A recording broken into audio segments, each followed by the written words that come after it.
Welcome to iAMradio number 21. Today I'll be talking about NOWpower, which is the only power you really got. And this ties into what I've been teaching about self-love, about forgiveness, about narration, inner storytelling, and about the identity, because now is where it's at. When you are, when this topic is on your radar, it might be a natural next step from the other things that you've been studying.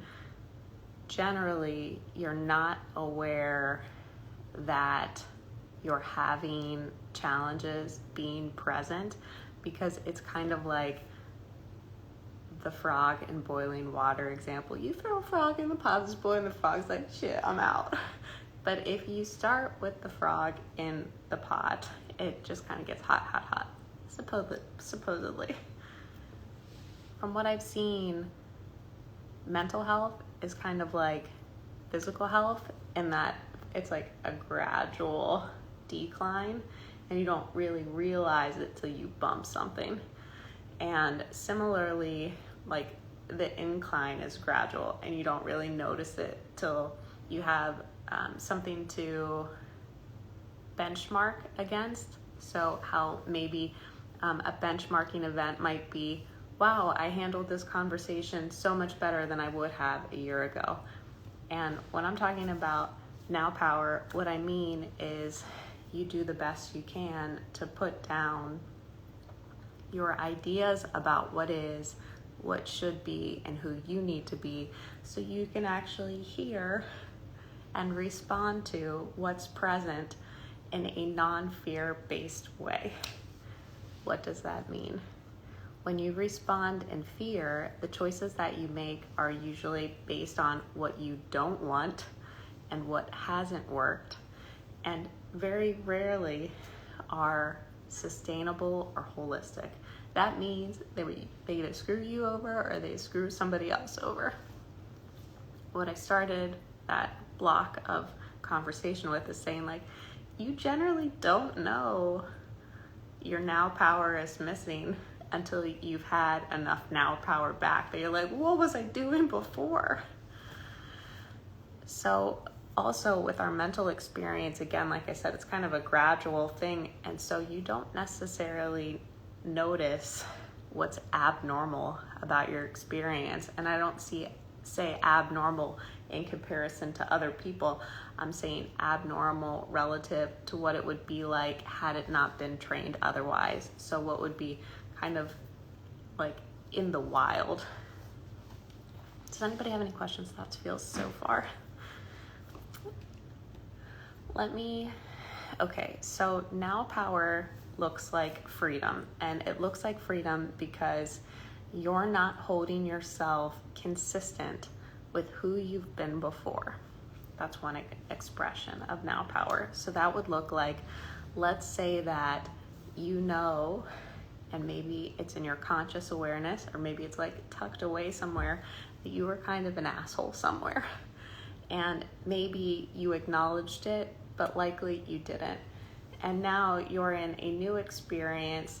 You're responding to it. You may respond to the new experience either overcompensating for being that way before, or you might choose to do the same thing again to be consistent with it, like really own the role because you're so embarrassed and ashamed to acknowledge that that was how you behaved. Or you might be aware of the guilt and shame and be self-conscious. So here's something that happened before and it's over. And we all make mistakes, and they're not even mistakes. It's just like until you're alive. So you were alive before, you were kind of an asshole, and now you're in this new place, and it's in your awareness, either in the foreground or in the background, that you behaved that way. And when you're responding to the present, your psyche kind of like ties it back somehow to that, when you don't have to. You don't have to. It doesn't matter. You're allowed to let the past fold flat. And in fact, that isn't you being disrespectful to other people who are involved in that experience. it's being respectful of them because you learn from it and you're doing better now on behalf of everybody. So the past stuff it can show up in your moment a bunch of different ways. So I gave one example of an incident where a person may or may not have been aware of being unkind to other people and how that might influence how they would respond in a moment. Another thing that might influence, so let's say you flip the coins a little, you flip the table, and now you aren't the asshole, but the other person was, or you heard they were. They show up and you're responding to them with that information in the background. They haven't acted that way at all. They didn't present anything like that. But in your conscious awareness, your subconscious awareness, you're responding to them as if they were that. And as far as conflict resolution, NOWpower is it's like the king of it, because you give each other space to grow. It's terrible. A terrible waste of life, iAMradio, to assume that everybody's going to be the same always, and yet that's what we do. So if you have a family member who's always been this way, well, always been that way from your perception, or always been that way, at least as far as you can tell, I talk a lot in my work about how you can't really perceive you're looking through these correctly. You're looking through these filters. One of the filters that you look through is the past. Another filter that you look through is, who do I think this person is? Another filter that you look through is, what do I think this person thinks about me? Another filter that you look through is, based on this person's role in this context, what is it supposed to mean? So you're looking through all this shit at what's here, and because you can't really see it, you're not really responding to it. And when you're not making a decision with all the information that's present, it's usually not a good one. So as it pertains to conflict, when you both show up to I should get puppets. Oh man, I'm gonna get puppets. So when you both show up to the moment, this is great. I'm really excited about this because Jim Henson, I think, he's one of my favorite. He's one of my favorite creators. Anyhow, when you both show up to the moment, if this bunny is thinking that this bunny is or was some type of way, and this bunny is thinking that himself is some type of way, and they're acting from what they think, then they don't see the other bunny and they don't see themselves, and so the choices that they have to make in response to each other are limited. I call this making space for people to change, and it's a miracle worker. I can't even tell you the miracles I've seen in my life by showing up to the present and meeting the bunny fresh, really listening to the bunny. How does the bunny feel to me? What's really here? How do I feel? What do I really think right now? Forget what I thought before. Forget what I was mad about before. Forget anything. How do I feel right now? So that is one expression of NOWpower, and that's acknowledging that when you're perceiving someone, you're perceiving through filters about yourself, who you think you were and who you think you need to be. You're perceiving through layers of who you think they are and who you think they should be. And then there's always environmental noise as well. Partly when you really start to tap into this, it's a little trippy, because as you move through the day, you'll encounter things that'll influence all the other things you do. So if you've ever seen the movie, I don't know what it's called. It's got Will Smith and Scarlett Johansson in it, and they're con artists. If this is a spoiler, but they orchestrate a con by influencing a gambler to pick a number by showing him that number a bunch before that thing. So he goes to a field, he picks the number on a player's jersey. He thinks he's picking it randomly, but he's picking it because of all the priming they've done before. And so all day long we're primed. We're primed through marketing, we're primed through media, we're primed through just random shit we see. I walk a lot, and I notice, because I pay attention here, this mindfulness thing is kind of my thing. So I pay attention to what happens up here. And I was getting Persian. It's like, what the hell? They've been advertising some guy on telephone poles in one of the neighborhoods I walk through. I don't know if he's running for something or what, but it's something to Persian. And that really happens. So you get these things kind of lodged in your mind, and then you look through them whenever you're interpreting what's happening. So if you, let's say you watched a movie about lovers earlier in the day, and then you approach a conversation with your partner, you're seeing them through who you think they should be based on the lovers in the movie. You don't think that you're doing it, but now you have a bar that's higher that they're not hitting, or it's wild. So you take all of this information and you impose it on the moment, and you look through it in a way that you're not really seeing what is, you're seeing what you think is, or what you think it should be. I want to keep these a little bit shorter, so I might not go into another expression of NOWpower. Does anyone have any questions so far? If you are watching this live or unlive, please let me know, for the playback, please let me know what topic and level is helpful to you and what things are interesting. So just in recap, what I talked about today is NOWpower, and one expression of that is recognizing the limits that you have in perceiving what is. And I talked about it as it pertains to having conversations with other people, particularly like conflict in nature. But this is true all the time. To really slow down and see somebody, to really slow down and listen to someone is such a gift. It's really beautiful. It's kind of like scary at first because you're not usually doing that, and you don't even know that you're not doing that. And when you do it, it's really powerful. So to use what I shared today, what you would do is, prior to entering a conversation, or even during the conversation, you take a few deep breaths and just be curious about what you might be thinking about, or thinking through rather. So like what you're seeing the other person through. Well, I'm seeing them through knowing that they cheated once, or I'm seeing through that I know they didn't take the trash out earlier. I'm seeing through I had lunch with people who were happy today. Like, you're seeing through all these things. So you just give yourself kind of a second. Say like, I'm going to get here. Hold on, let me get here. Sometimes I do that in broadcasts. Like at the beginning of broadcasts, I'll say like, hold on, let me wait. Just wait a second. Do you have any tips to remind oneself to exercise NOWpower? Because we tend to forget that we have that. Good question.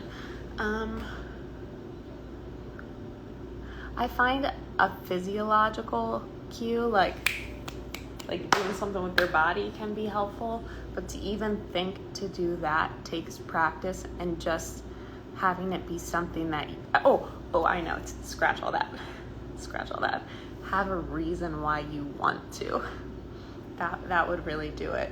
So if you have for me, what was really helpful was recognizing that what I was looking through when it came to relationships was a lot of like childhood stuff, and I knew I couldn't see them correctly. Like, I knew I couldn't, and that's an area that's really important to me. So I was like, all right, I need to be here. I need to practice being here so I can see what's happening. I also recommend practicing in like hobbies. So I play Lumosity.com most days. It's a brain training game. They have a free version, and it takes like 5 minutes, but it helps me check in on what my mental clarity is each day, which helps me know if I'm eating correctly or not, if I'm drinking enough water, if I'm sleeping enough. It kind of has it sets a bar for me to see like, how am I performing relative to how I usually perform. But also there are games where you have to practice. You can practice, like they're attention games. And I noticed in the book, The Inner Game of Tennis, that's my neighbor's little puppy. The Inner Game of Tennis talks about this. when I would be playing this one game called Lost in Migration, you have to use the 4-directional arrow pad to say what way the center bird in the formation is pointing. And I noticed I would have like thoughts. So I'd be looking at the current configuration and my brain would be like, you didn't get the last one, or like it would be trailing to what it was. So over time I tried to practice being able to focus without narration very silently. And what's cute is like my brain real active, or it was, and it would then come back with like, look how good you're doing being non-active. And I was like, hush, everybody hush.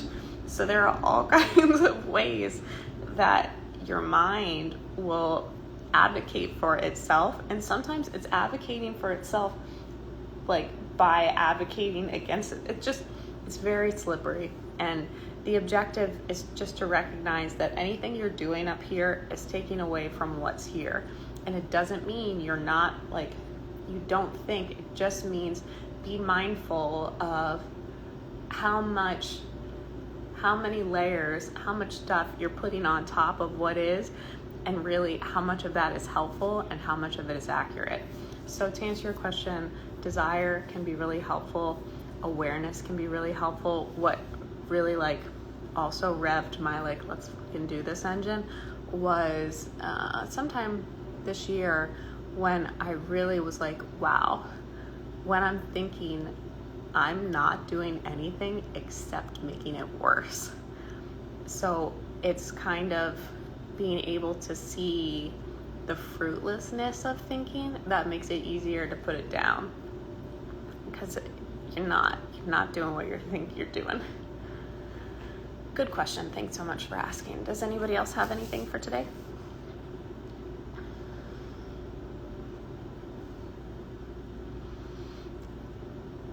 I can think of it too, kind of like think almost like if you were an athlete playing on a team or with other athletes, and I guess you don't have to have other people, but for this example it would make it easier.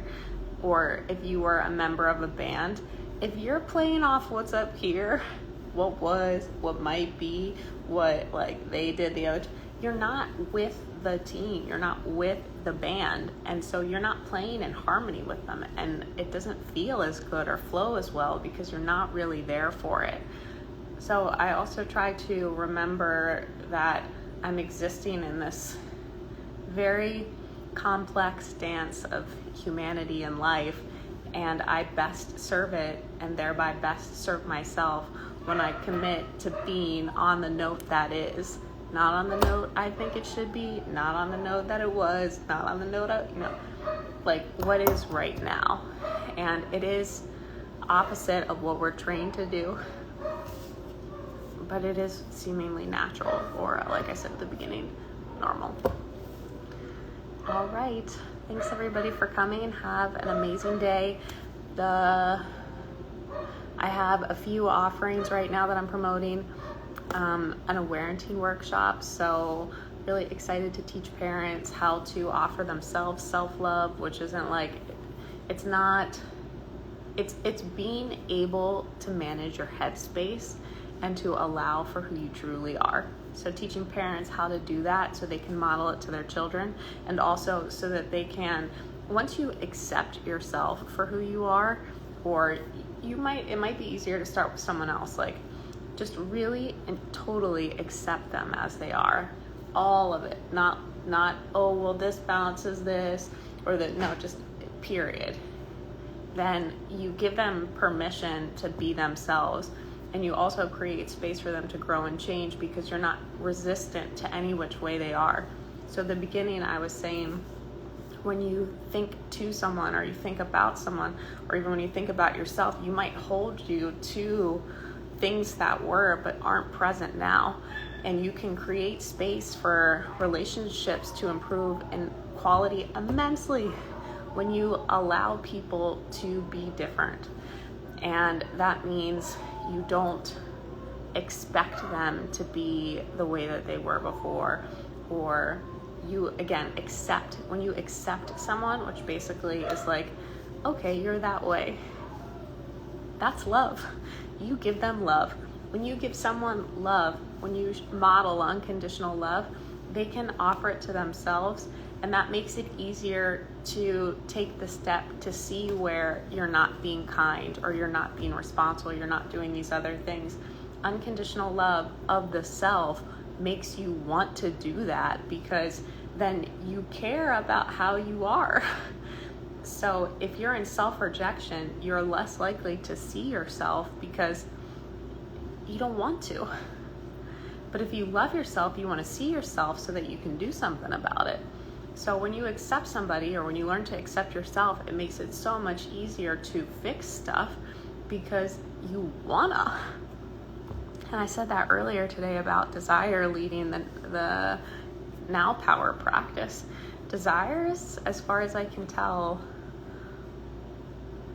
more powerful than will, more powerful than commitment, more powerful than the past. If you really want to do something, you can do it. And you likely experience that in a lot of areas in your life without being able to appreciate that's what's happening because there aren't any problems. We generally only think about areas that we perceive to not work. And so the areas that are working aren't in our awareness. And so we're not grateful for them. Think of how much of your body right now is functioning without problem. And you're not sitting there thinking like, oh my God, my lungs today. Have you seen my lungs? Like, look at what they're doing. You're generally thinking like, oh, I didn't, my triceps fat or something. You have a problem there, problem you perceive, and you fixate on it at the expense of being able to appreciate and see all the other areas that do work. And that's, so basically what I'm saying with that is,